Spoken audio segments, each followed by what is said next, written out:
Okay, we're going to explain something. Okay. Hopefully the camera can see that. Maybe I'll turn it a bit up so you can see it a little bit better. Okay, so you've got the basic principle of martial arts or boxing or wrestling type of arts. Whatever art you're doing, you should be concentrating on full-time sparring. Full contact sparring, not full-time, sorry, full contact sparring. From beginners to professional, but there could be times where you haven't got a sparring partner for whatever reason. Maybe they're scared of you, or maybe you're just scared to step in the ring, or whatever it may be. Your reason is your reason. You practice with the punching bag. Okay. The first step of learning is learning all the techniques and everything in the martial arts: speed, timing, accuracy, whatever, power, whatever, in the air without any equipment. The next level will be the punching bag. It's a bigger target.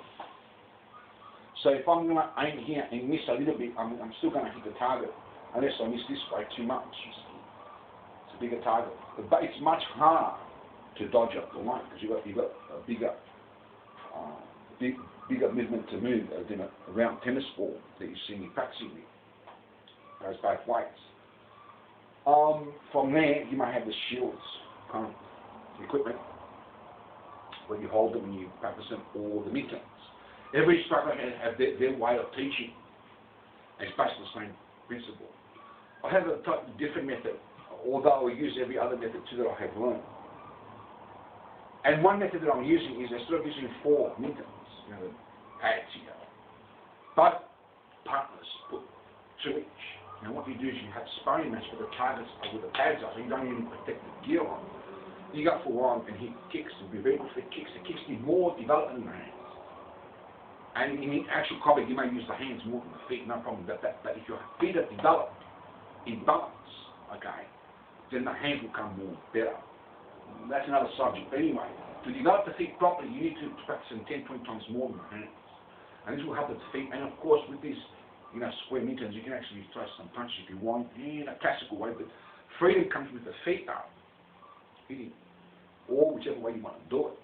From the mittens, you might go on the tennis ball.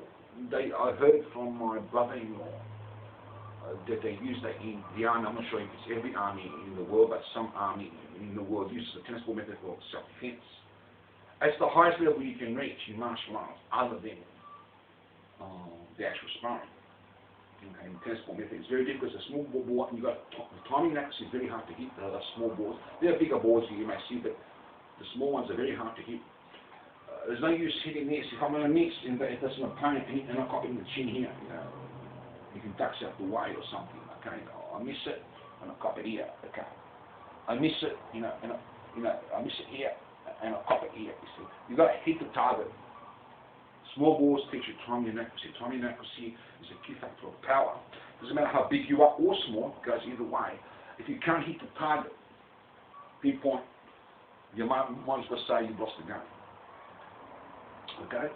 So then, the tennis ball method is the highest level you can reach, but there are many stages to it. From the tennis ball method, you go back to the punching bag method. What this basically means is, once you master the tennis ball method perfectly well, you see me do it many times, where it aims, I'm going to hit you in the punching bag. See, I've learned that in the punching ball. So wherever I'm going to aim, I'm going to hit it. And there's no way I'm going to miss if I've done my homework properly in the tennis ball method.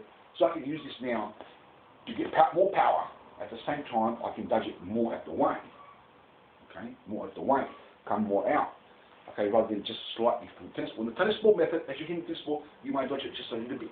That's what you need to do. It's a small target. So it's good for timing accuracy, but for dodging, you need to go back to this and you move up and you just dodge up the way, come up. You punch it, okay, you might push it and maybe let it hit you to toughen your stomach as well. You might come up here and your groin or wherever, okay, come up here. You may toss the other way just to warm up a bit, keep the muscles going, maybe straight. Okay, let it hit you a bit, toughen up your stomach. You may dodge it now, you don't let it hit you, you see. You may block it, okay, you may come this way. From there, once you master this, you use many punching bags around, you're moving them around, doing the same thing, dodging, blocking, whatever. And learn from the big target now, because you can hit the bullseye now and you get more power. From there, you go back to the tennis balls. Now, once you get to the tennis ball, you've got to understand one principle. You may dodge all the way, and sometimes it's compulsory. 1 minute, who is it? Hold on. Hang on, man. I'm filming something. Hey. My mind's in the car. Tell her I'll be there in a minute. Tell her I'm busy filming. I can't be there in a minute. Okay? So, move up and stuff. From there, you go back to tennis ball. The reason being is, because in some cases, you might have to move right up the way. Depends how fast the combat is, and if you're quick enough to do that, and if you need more, the more further out you are, the more you have to come in to hit the target. Sometimes you might have to do that because the guy might hit very fast. But in most cases, you just move a little bit. If there's a punch and then you're stiff, you just move a little bit. You're more close to the target, you can strike back at the opening. As soon as the person is focused in throwing a punch, he has to reverse that to throw another one. When he throws that punch, you come in. The closer you are, you can actually strike.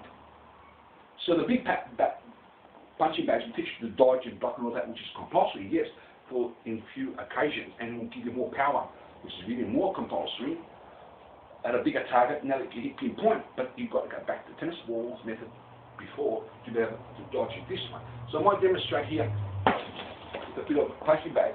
You see the difference on the power. Because if I miss this, I miss this deliberately a little bit, just a little bit to show the difference in power. Just a little bit if I miss it, okay? Okay, there's nothing there. It may appear that I hit it. Okay, if I just miss it a little bit, there's nothing there. You've got to be able to hit it dead center of the bag. Okay? You've got to be able to hit it like this. You've got to go right into the target. You've got to be able to hit the bag right in, see? You've got to go through the target, like for example, I can stop speaking for a moment. Right dead center of the bag. Even in kicking, okay? You've got to be able to hit it right in either dead center. Okay?